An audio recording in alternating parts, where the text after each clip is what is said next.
औज़ुबिल्लाहिमिनश्शैतानिर्रजीम बिस्मिल्लाहिर्रहमानिर्रहीम रब्बि इश्रह ली सदरी व यस्सिर ली अमरी वाहलुल उक़दतम मिन लिसानी यफ़क़हू क़ौली. My dear students, this is class 11th and subject is political science.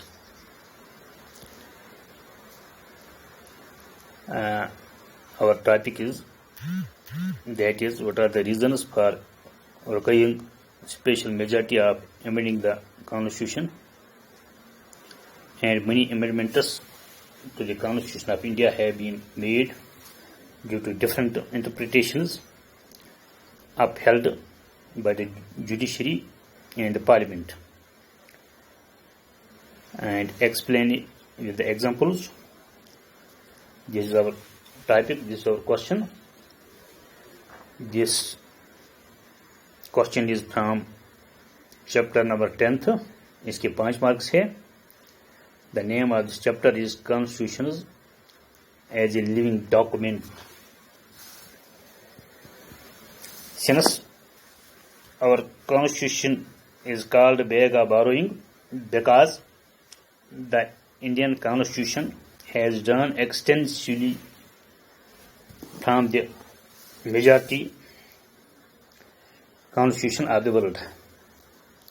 The framers of the Indian Constitution have drawn many good things from the best constitution of the world. So it is called a bag of borrowing. And the question is, what are the reasons for requiring special majority of amending the constitution?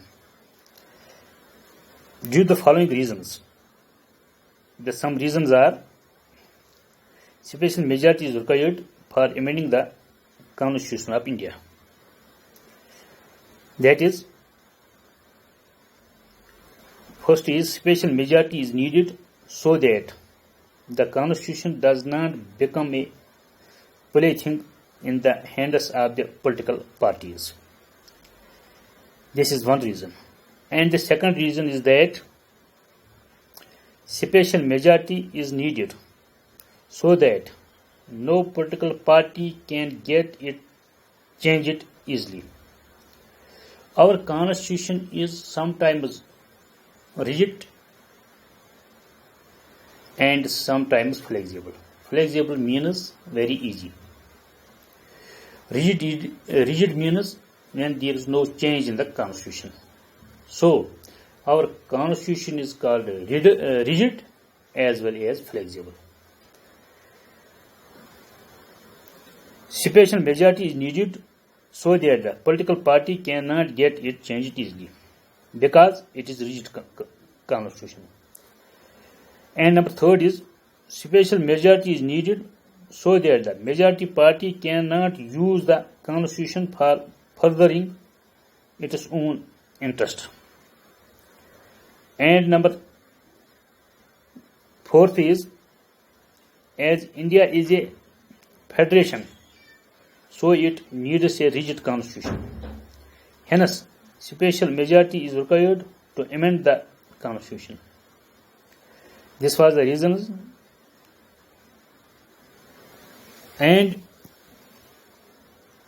next question is, that is, many amendments of the Constitution of India have been made due to different interpretations upheld by the judiciary and the parliament. उसको हमें explain करना है, ये क्यों है. The Constitution of India has placed the responsibility of interpreting the Constitution of the Supreme Court. The Supreme Court has power of judicial review. Many amendments to the Constitution of India have been made due to different interpretations given by the judiciary, such as in 1967 Golaknath case, जो Golaknath case था, the Supreme Court declared that the Parliament has no power to amend the fundamental rights. और दूसरा वजह है इन bank nationalisation case of 1969 जब banks nationalisation हो गए, the Supreme Court held that the Banking Companies Act 1969 violated equality before law. ये था दूसरा वजह। और तीसरा, in 1973 in Kiswa Nanda Bharti case challenging 24th, 25th and 29th Amendment acts in the Supreme Court and delivering the judgment by the Supreme Court.